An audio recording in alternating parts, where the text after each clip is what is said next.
Hello बच्चों, स्वागत है आपका हिंदी व्याकरण की कक्षा में। आज हम पढ़ेंगे भाषा अधिगम एवं व्याकरण। ये आपकी किताब का नाम है। इसका पहला पाठ निकालिए, भाषा और व्याकरण। आज हम भाषा और व्याकरण के बारे में पढ़ेंगे। बच्चों,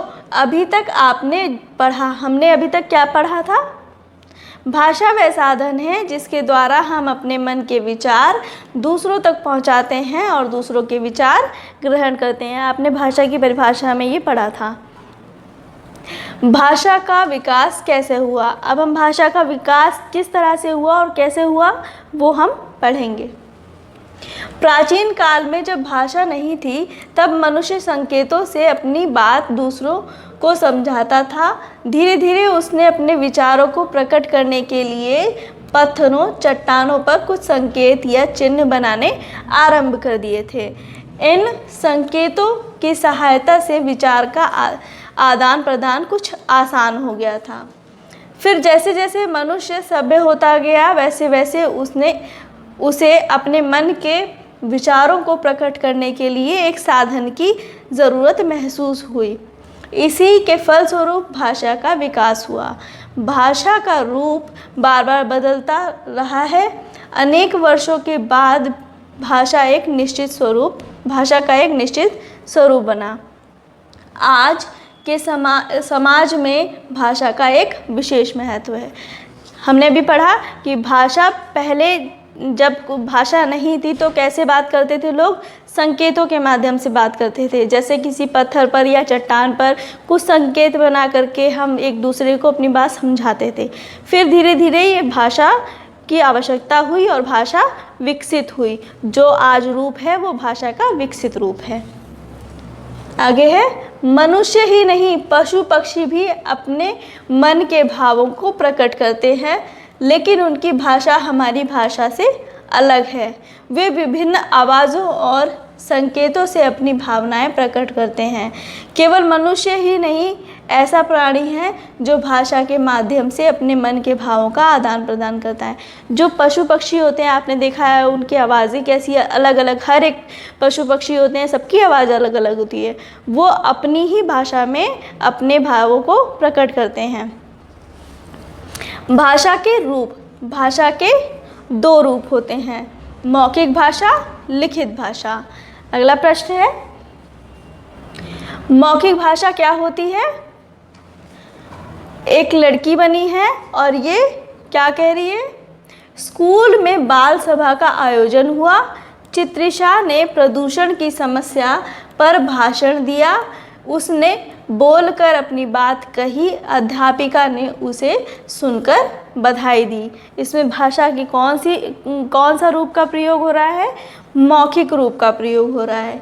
यह भाषा का मौखिक रूप है। इसमें बोलना, सुनना और कहना सम्मिलित है।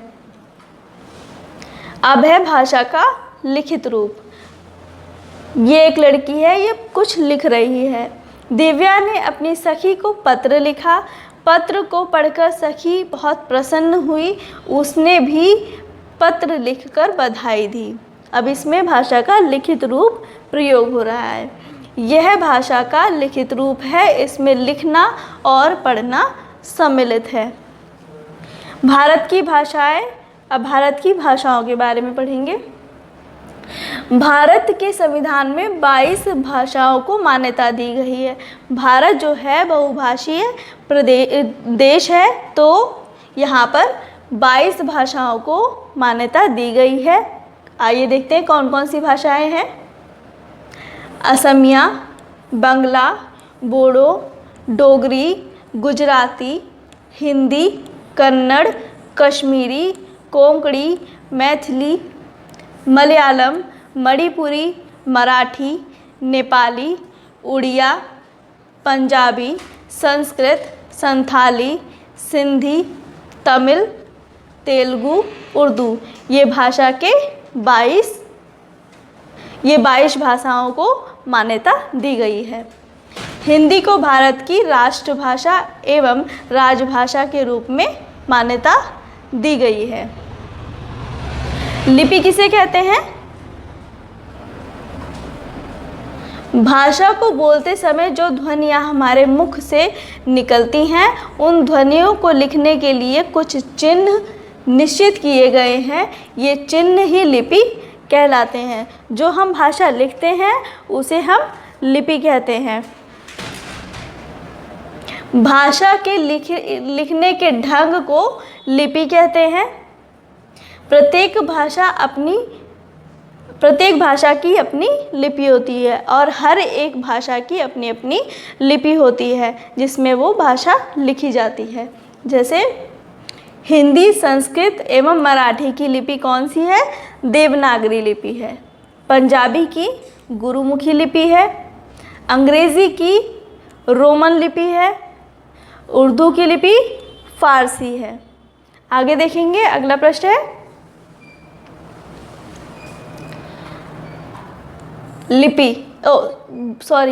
बोली। अब हम बोली के बारे में पढ़ेंगे। भाषा का मौखिक रूप बोली कहलाता है। यह रूप सीमित क्षेत्र में प्रयोग में लाया जाता है। हिंदी भाषा की प्रमुख बोलियां हैं मैथिली, भोजपुरी, बुंदेलखंडी, पहाड़ी आदि। जो बोली होती है वो सीमित क्षेत्र में बोली जाती है और उसमें कुछ बोलियां जो है मैथिली, भोजपुरी और बुंदेलखंडी, पहाड़ी और इसके अलावा भी और भी बोलियां हैं। अब हम व्याकरण के बारे में पढ़ेंगे। व्याकरण वह शास्त्र है जो हमें भाषा को शुद्ध रूप में लिखना, पढ़ना और बोलना सिखाता है। कुछ उदाहरण देखिए और समझिए। भाषा जो व्याकरण है हमें भाषा का शुद्ध रूप सिखाता है। जैसे गीता गाना गा रहा है। गीता एक लड़की है यानी स्त्रीलिंग है और स्त्रीलिंग के साथ रही है प्रयोग होता है, तो इसलिए ये गलत है।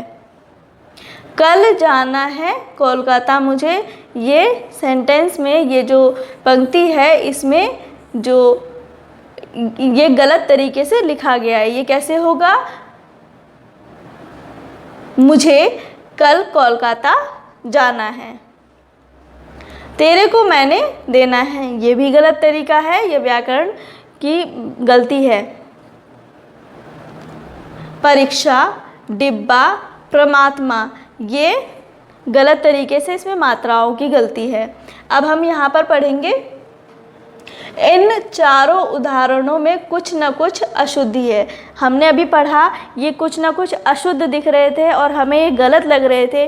वो हमें गलत कैसे लग रहे थे? क्योंकि हमें व्याकरण का बोध है, इसलिए वो हमें गलत लग रहे थे। अब देखते हैं इसमें क्या क्या अशुद्ध थी। पहले वाक्य में लिंग संबंधी अशुद्धि थी। अभी मैंने बताया आपको क्योंकि गीता स्त्रीलिंग है इसलिए वहाँ पर लिंग संबंधी अशुद्धि थी। जैसे शुद्ध वाक्य क्या होगा? गीता गाना गा रही है। रही है प्रयोग होगा क्योंकि वो स्त्रीलिंग है। दूसरे वाक्य में शब्दों का क्रम सही नहीं है। दूसरे वाक्य में मैंने अभी बताया था कि दूसरे वाक्य में शब्द जो है वो आगे पीछे थे, इसलिए वो सही नहीं लिखा था। सही क्या होगा? मुझे कल कोलकाता जाना है। तीसरे वाक्य में शब्दों का अशुद्ध प्रयोग किया गया था। तीसरा वाक्य जो था वो अशुद्ध रूप से प्रयोग किया गया था। वो क्या था? तुमको मुझे देना है, वो इस तरीके से था। चौथे उदाहरण में शब्दों की वर्तनी यानी स्पेलिंग अशुद्ध थी। परीक्षा की गलती थी, परीक्षा में मात्रा की गलती थी, डिब्बा में भी, और परमात्मा नहीं होता परमात्मा होता है। क्या आप जानते हैं इन अशुद्धियों का पता हमें कैसे चला? हमने इनके शुद्ध रूप कैसे लिखे?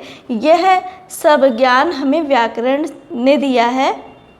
व्याकरण ही हमें शुद्ध अशुद्ध के प्रयोग के बारे में बताता है। जैसे कि हमने जब वाक्य गलत वाले पढ़े थे तो हमें अपने आप ही पता चल गया था कि ये गलत है। और हमें ये कैसे पता चला? क्योंकि ये व्याकरण का शुद्ध रूप हम लोगों को आता है, इसलिए हमें पता चला। अब हमने क्या क्या पढ़ा? पहले व्याकरण भाषा के नियमों का ज्ञान कराता है। व्याकरण जो होता है वो भाषा के नियम बताता है। हमने जो जो पढ़ा है वो अब हम इसमें पढ़ेंगे। सभ्यता के विकास के साथ साथ भाषा का भी विकास हुआ था। सभ्यता के साथ साथ भाषा का भी विकास हुआ था। केवल मनुष्य ही सही रूप में भाषा का प्रयोग करता है। भाषा के दो रूप होते हैं, मौखिक और लिखित। भारत के संविधान में कुल 22 भाषाओं को स्वीकृति दी गई है। भाषा को लिखने का ढंग लिपि कहलाता है। व्याकरण भाषा के शुद्ध रूप का प्रयोग करना सिखाता है। हिंदी हमारी राष्ट्र भाषा और राजभाषा है। आगे अभ्यास कार्य करेंगे। बहुवैकल्पिक प्रश्न, सही विकल्प चुनें। अब यहाँ पर प्रश्न पूछे गए हैं और उसमें कई ऑप्शन दिए गए हैं, उसमें से जो सही है हमें उस पर सही का निशान लगाना है। पहला है, प्रारंभ में भाषा का कौन सा रूप था? प्रारंभ में भाषा का कौन सा रूप था? संकेत वाला। मैंने बताया था अभी आपको कि पत्थर पर लिख करके चिन्हित करके, वो सांकेतिक रूप होता है। जब हम टेलीफोन पर बातचीत करते हैं तब हम भाषा के किस रूप का प्रयोग करते हैं? तब हम भाषा के मौखिक रूप का प्रयोग करते हैं। पत्र लिखने में भाषा के किस रूप का प्रयोग होता है? जब पत्र लिखते हैं तो कौन सी भाषा के रूप का प्रयोग होता है? लिखित भाषा के। अगला है, भारत के संविधान में कितनी भाषाओं को मान्यता दी गई है? भारत के संविधान में 22 भाषाओं को मान्यता दी गई है। कन्नड़ किस राज्य की भाषा है? कन्नड़ कर्नाटक राज्य की भाषा है। उत्तर लिखने हैं यहाँ पर। भाषा की आवश्यकता क्यों हुई? हमें भाषा की आवश्यकता क्यों हुई? भाषा द्वारा हम अपने भाव दूसरों से प्रकट कर सकते हैं और दूसरों के भावों को ग्रहण कर सकते हैं, इसलिए हमें भाषा की आवश्यकता हुई। भाषा के दो रूप कौन कौन से हैं? भाषा के दो रूप कौन से हैं? भाषा के दो रूप मौखिक और लिखित हैं। अगला प्रश्न है, यहाँ पर इनका जो क्रम है वो गलत है, इसको आप सही कर लीजिएगा। हिंदी भाषा का क्या महत्व है? हिंदी भाषा का क्या महत्व है? क्योंकि हिंदी हमारी मातृभाषा है और इसका हमारे जीवन में बहुत महत्व है। भारत की 5 प्रमुख भाषाओं के नाम लिखिए। भारत की 5 प्रमुख भाषाएं कौन कौन सी हैं? भारत में बोली जाने वाली 5 प्रमुख भाषाएं हैं हिंदी, पंजाबी, उर्दू, बांग्ला, संस्कृत। देवनागरी लिपि में कौन कौन सी भाषाएं लिखी जाती हैं? देवनागरी लिपि में हिंदी और संस्कृत लिखी जाती है। बोली से आप क्या समझते हैं? भाषा का मौखिक रूप बोली ही कहलाता है। यह रूप सीमित क्षेत्र में प्रयोग में लाया जाता है। अगला प्रश्न है, कोष्ठक में दिए गए शब्दों में सही शब्द चुनकर रिक्त स्थान की पूर्ति करें। यहाँ पर रिक्त स्थान दिए गए हैं और ऑप्शन में 2 ऑप्शन दिए गए हैं और एक सही है, हमें एक को यहाँ पर लिखना है। पहला है, भाषा का विकास वास्तव में डैश का विकास है। भाषा का विकास क्या है? सभ्यता का विकास है, तो हम सभ्यता को यहाँ पर लिखेंगे। भाषा के मुख्यतः कितने रूप हैं? 2 रूप हैं, तो यहाँ पर 2 लिखेंगे। भोजपुरी को एक भाषा के रूप में संविधान में मान्यता डैश डैश गई है, दी गई है या नहीं दी गई है? नहीं दी गई है। भारत की राजभाषा डैश है। अभी पढ़ा था हमने, भारत की राजभाषा क्या है? हिंदी है।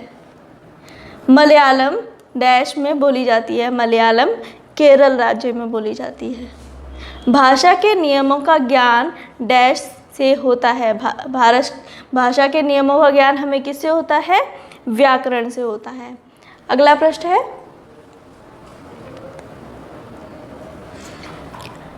सही कथनों के आगे सही तथा गलत कथनों के आगे गलत का चिन्ह प्रयोग करें। यहाँ पर जो सही पंक्ति है उसे हमें सही का चिन्ह लगाना है और जो गलत है उस पर गलत का निशान लगाना है। पहला है, उड़िया उत्तर प्रदेश की भाषा है।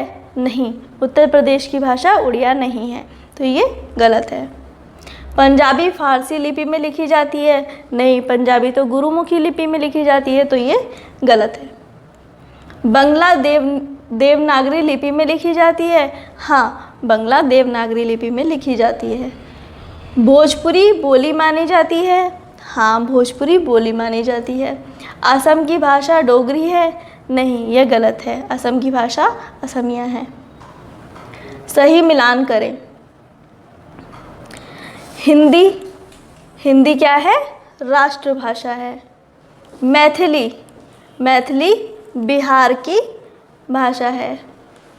तेलुगु आंध्र प्रदेश की। अंग्रेज़ी, इसकी लिपि क्या है? रोमन। पंजाबी की लिपि गुरुमुखी। तो बच्चों, जो भी मैंने आपको पढ़ाया है इसकी पिक्चर्स क्लिक करके आपको ग्रुप में सेंड करनी है और इसको याद भी करना है। धन्यवाद।